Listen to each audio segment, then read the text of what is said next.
নমস্কাৰ।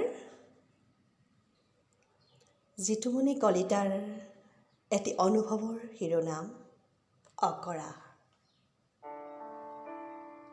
নিজতকৈ আনৰ কথা বেছি ভাবোঁ কাৰণে অকৰা। গালি শুনিও আওকাণ কৰি আপোন বুলি ভাবোঁ বাবেই অকৰা।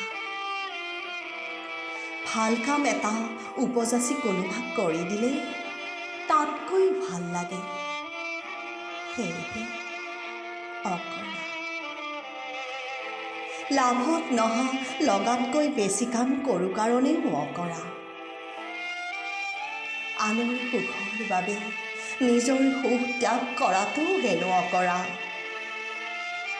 সমালোচনা কৰি কথা পাতিব নজনা বাবেও অকৰা। সহজ সৰল মনৰ পৰিচয়েই নেকি অকৰা? সাগৰৰ শান্ত পানীয়েও চুনামি আনে। অকৰাৰ শৰীৰতো ৰক্ত বৈ থাকে, ৰক্ত। ই নহয় কদাপি অসৎ কাৰ্যত লিপ্ত।